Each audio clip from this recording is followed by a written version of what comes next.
दोस्तों, किसी ने बड़े कमाल की बात कही है कि इस दुनिया में कोई भी इंसान आपके हाथ से कुछ भी छीन कर ले जा सकता है, लेकिन आपके नसीब से नहीं ले जा सकता। आज की वीडियो बहुत ही प्रेरणादायक और महत्वपूर्ण होने वाली है, इसलिए दोस्तों वीडियो को एंड तक जरूर देखना।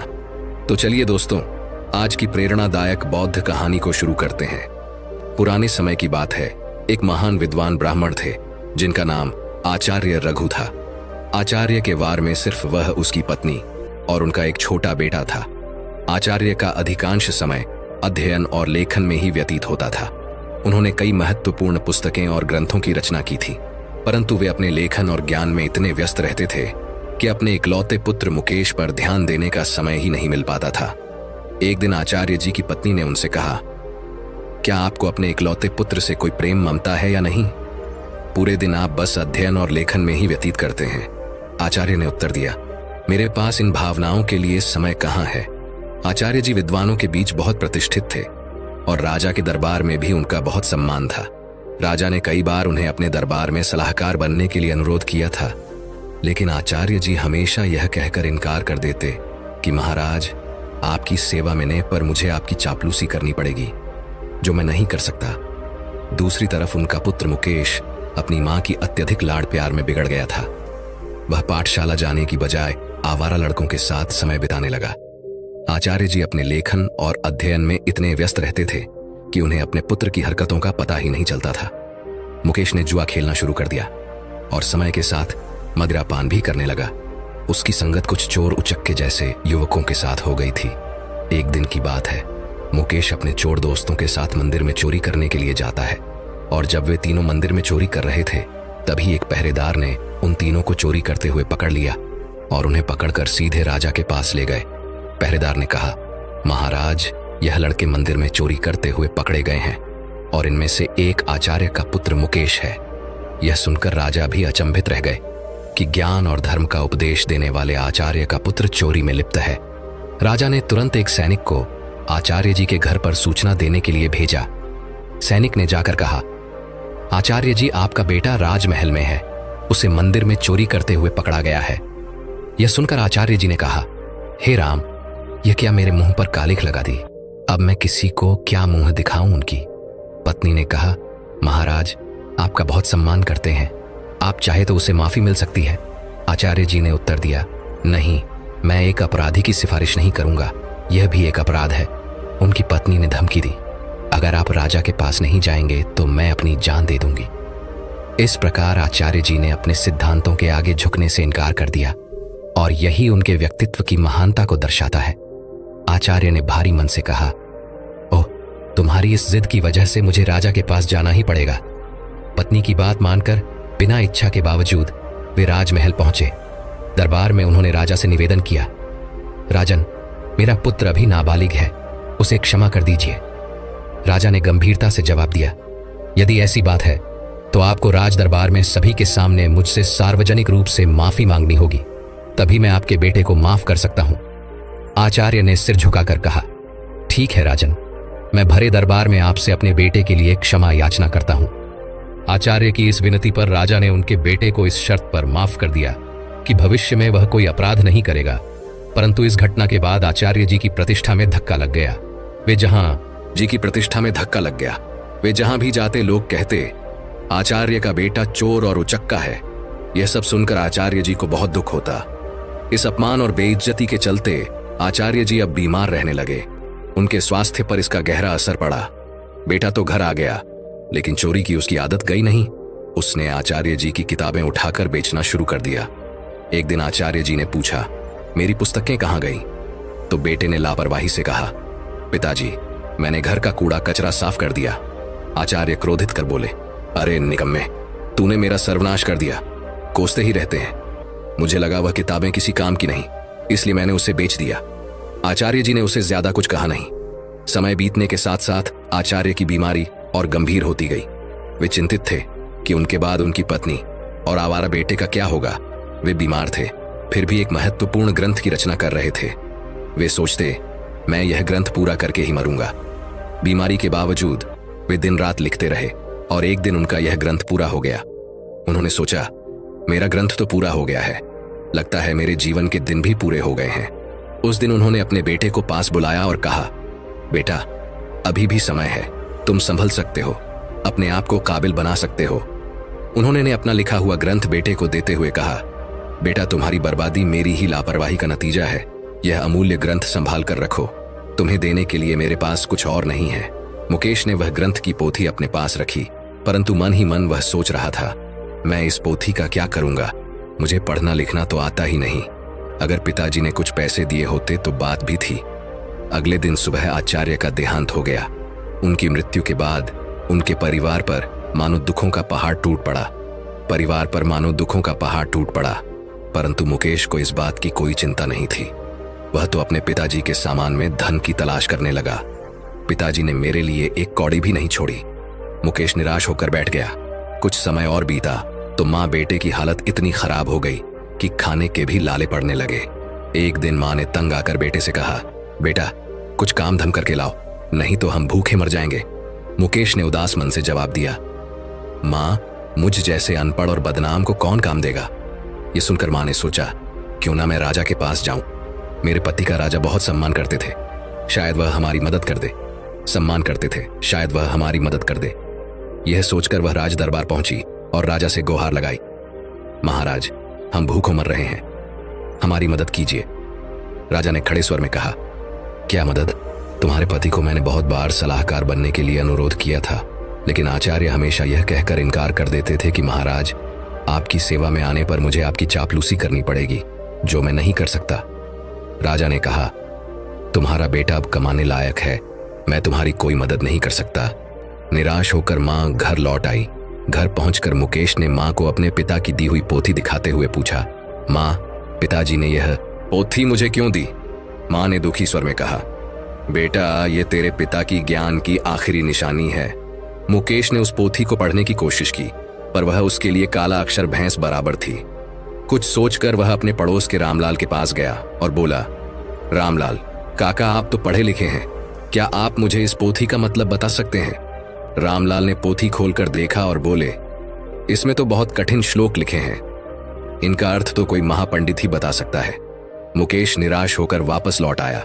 उसने कई जगह काम ढूंढने की कोशिश की, पर अपनी बुरी छवि के कारण किसी ने उसे काम पर रखने से इनकार कर दिया। वह जहां भी जाता, लोग उसे दुत्कार कर भगा देते थे। इस बीच उसकी माँ भूख और बीमारी से कमजोर होती चली गई। अपनी माँ की लाचारी और उसकी भूख को देख मुकेश ने खाने का इंतजाम करने की ठानी और घर से निकल पड़ा। चलते चलते उसकी नजर एक बगीचे पर पड़ी जिसमें फलों के पेड़ लगे हुए थे। उसे रहा न गया और वह बगीचे के अंदर चला गया। मुकेश ने जल्दी से कुछ फल तोड़े, लेकिन तभी बगीचे का पहरेदार वहां आ गया। संयोग से वह बगीचा महाराज का था। एक बार फिर मुकेश को पकड़कर महाराज के सामने पेश कर दिया गया। पहरेदार ने कहा, महाराज, यह आपके बगीचे से फल चुरा रहा था। राजा ने गुस्से में कहा, अरे, तुम्हारी अब तक आंखें नहीं खुली, तुमने फिर से चोरी की। मुकेश गिड़गिड़ाकर बोला, महाराज, मैं कई दिनों से भूखा हूं। राजा ने ऊंची आवाज में कहा, चुप हो जाओ, अगर तुम आचार्य के पुत्र ना होते तो तुम्हें सूली पर चढ़ा देता। तुम्हारी यही सजा है कि तुरंत मेरा राज्य छोड़ दो। वह बेचारा कह भी नहीं पाया कि वह भूख से लाचार है। राज्य से निकाले जाने की सजा पाकर जब बेचारा मुकेश घर लौटा तो उसकी मां की मृत्यु हो चुकी थी, क्योंकि कई दिनों से उसने कुछ नहीं खाया था और उसे हमेशा चिंता सताती रहती कि मेरे जाने के बाद मेरे बेटे का क्या होगा। दुखी मन से उसने अपनी मां का अंतिम संस्कार किया और राज्य छोड़ने का निश्चय कर लिया। मुकेश ने अपने पिता की दी हुई पोथी को संभालकर एक थैले में डाला और राज्य छोड़कर चल दिया। मुकेश चलते चलते एक घने जंगल में पहुंचा और सोचा, यही फल फूल खाकर गुजारा करूंगा। वह एक पेड़ के नीचे बैठ गया और अपने पिता की पोथी को खोलकर फिर से पढ़ने की कोशिश करने लगा। शायद इसमें छिपे ज्ञान से मेरे दुखों का अंत हो जाए, उसने सोचा। बेचैनी में वह पोथी के पन्ने पलट रहा था, लेकिन उसे कुछ समझ नहीं आ रहा था। उसने सोचा, काश मैं पढ़ पाता। पिताजी ने मरते वक्त कहा कि यह ग्रंथ अमूल्य है। अचानक हवा का एक तेज झोंका आया और पोथी में से कुछ पन्ने उड़ गए। मुकेश ने उन पन्नों को पकड़ने की कोशिश की, पर वह असफल रहा। वह सोचने लगा, पता नहीं कितने पन्ने उड़ गए हैं। उसने पोथी को वापस बंद किया और आराम करने के लिए पेड़ के नीचे सो गया। उसी जंगल में एक युवराज शिकार खेलने के लिए भटक रहा था। हवा में उड़ता हुआ पोथी का एक पन्ना उसके हाथ लग गया। उसने उसे देखा और पढ़ने लगा। किसी ने सुंदर हस्तलिपि में संस्कृत का श्लोक लिखा है, किंतु मैं संस्कृत नहीं जानता। कुछ सोचकर युवराज ने वह पन्ना अपनी जेब में रख लिया और शिकार की तलाश में आगे बढ़ गया। तभी उसकी नजर एक हिरण पर पड़ी और वह उसका पीछा करने लगा। हिरण अपनी जान बचाने के लिए एक प्राचीन मंदिर की दिशा में भागा और युवराज उस प्राचीन मंदिर में दाखिल हो गया। जंगल के बीच में यह एक प्राचीन मंदिर था जहां कुछ वनवासी पूजा कर रहे थे। उनका पुजारी कह रहा था, भाइयों, देवी को प्रसन्न करने के लिए हमें नौजवान युवक की बलि देनी होगी। तभी युवराज ने मंदिर में प्रवेश किया। वनवासियों ने उसे देखा और बोले, पुजारी जी, संयोग की बात है, युवक भी आ गया, क्यों ना इसी की बलि दे दी जाए। यह सुनकर युवराज सोच में पड़ गया, अगर मैंने इन्हें अपना असली परिचय दे दिया तो यह मुझे अवश्य ही बलि पर चढ़ा देंगे, क्योंकि यह शत्रु देश के राज्य का है। वनवासियों ने युवराज को रस्सियों से बांध दिया। तब युवराज ने कहा, पुजारी जी, मैं एक नीच कुल की संतान हूं, मेरी बलि देने से देवी अपवित्र हो जाएंगी। पुजारी ने हंसते हुए सख्त स्वर में कहा, अरे देवी को बलि चाहिए, उन्हें ऊंच नीच से कोई मतलब नहीं है। युवराज अपने जीवन से निराश हो गया और सोचने लगा, झूठ बोलकर भी मैं अपने प्राण नहीं बचा पा रहा हूं। जब उसे बलि के लिए लाया गया तो उसने कहा, भाइयों, बलि पर चढ़ाने से पहले मैं अपनी एक अंतिम इच्छा पूरी करना चाहता हूं। मेरी जेब में एक भोजपत्र है, क्या कोई उसे पढ़कर उसका अर्थ बता सकता है? मेरी यही अंतिम इच्छा है। पुजारी ने कहा, अवश्य लाओ, मैं तुम्हें उसका अर्थ बताता हूं। पुजारी ने उस ग्रंथ के पन्ने को अपने हाथ में उठाया और कहने लगा, इस भोजपत्र पर 2 श्लोक अंकित हैं। पहले का अर्थ है, एक झूठ कई झूठों को जन्म देता है और झूठा व्यक्ति अंततः मुसीबत में फंस जाता है। दूसरे श्लोक का भावार्थ है, किसी के प्राण लेना सरल है परंतु किसी को जीवन देना अत्यंत कठिन है। युवराज यह सुनकर फूट फूट कर रोने लगा। पुजारी ने उससे पूछा, तुम रो क्यों रहे हो? युवराज ने रोते हुए कहा, यह दोनों श्लोक मुझ पर ही चरितार्थ होते हैं। यह सुनकर वनवासियों को अपनी गलती का एहसास हुआ। उनमें से एक आगे बढ़कर बोला, पुजारी जी, यह युवक सच कह रहा है, हमें इसे जबरदस्ती बलि पर चढ़ाने का कोई अधिकार नहीं है। तब वनवासियों ने युवराज को मुक्त कर दिया। पुजारी ने कहा, जाओ नौजवान, इस श्लोक ने हमारी आंखें खोल दी हैं। हम आज के बाद देवी को किसी जीव की बलि नहीं चढ़ाएंगे। मुझे शिकार खेलकर जीवों की हत्या करने से मना किया था। मैंने आपसे झूठ बोलकर शिकार खेलने गया था और मुसीबत में फंस गया, परंतु इन श्लोकों ने मेरे प्राण बचा लिए। फिर युवराज ने राजा अभय प्रताप को अपनी आप बीती सुना दी। उसने कहा, ऐसे श्लोक जो दूसरों को अहिंसा की शिक्षा देते हैं और जिन्होंने मेरे प्राण बचाए, मेरे लिए हजारों मोहरों के बराबर हैं। पिताजी, इस भोजपत्र पर पन्नों की संख्या 3 लिखी है। यह किसी अनमोल पोथी के हिस्से हैं। राजा अभय प्रताप ने यह सुनकर अपने कुछ सैनिकों को बुलाया और उन्हें भोजपत्र दिखाते हुए आदेश दिया, जो भी ऐसे श्लोकों से सजे भोजपत्र खोज कर लाएगा उसे ऊंचा पद और पुरस्कार भी दिया जाएगा। दूसरी ओर आचार्य जी का बेटा मुकेश महीनों जंगलों में भटकता रहा। भटकते भटकते वह राजा अभय प्रताप के राज्य में आ पहुंचा। नगर में आकर भी उसने कई लोगों से सहायता मांगी, परंतु हर कोई उसे दुत्कार कर भगा देता था, क्योंकि इतने दिनों से भटकते भटकते मुकेश एक भिखारी जैसा दिखने लगा था। एक दिन की बात है, भूखा प्यासा मुकेश राजमहल की तरफ से निकल रहा था और उसे जोर की भूख लगी थी। वह सोचने लगा कि अब भूख के मारे उसकी जान निकली जा रही है। तभी अचानक राजमहल की रसोई से खाने की महक उसकी नाक में आ गई। अनायास ही वह उस मोहक सुगंध की ओर खींचता चला गया और सीधा रसोई घर में जा पहुंचा। वहां जाकर उसने रसोइये से कहा, भाई, मुझे 2 रोटी दे दो, बहुत भूखा हूं। रसोइये ने उसे दूध का भी नहीं पा रहा था और रसोइया उसे खींचता हुआ महाराज के पास ले गया। उसने कहा, महाराज, यह भिखारी लड़का राजमहल की रसोई में घुस आया और यहां से रोटियां चुराई हैं जो इसके थैले में है। महाराज ने सिपाहियों को आदेश दिया, इस भिखारी के थैले को उल्टा कर दिया जाए। एक सिपाही आगे बढ़ा और मुकेश का थैला छीन और उसे उल्टा कर दिया। थैले से रोटियों के साथ साथ वह ग्रंथ भी निकल आया जो मुकेश के पिता ने लिखा था। उसी समय युवराज भी वहां से गुजर रहे थे। ग्रंथ को देखते ही युवराज की आंखें चमक उठी। उसने तुरंत ग्रंथ को उठा लिया और खुशी से चिल्ला उठा, अरे, यह तो वही अनमोल पोथी है जिसकी हमें महीनों से तलाश थी।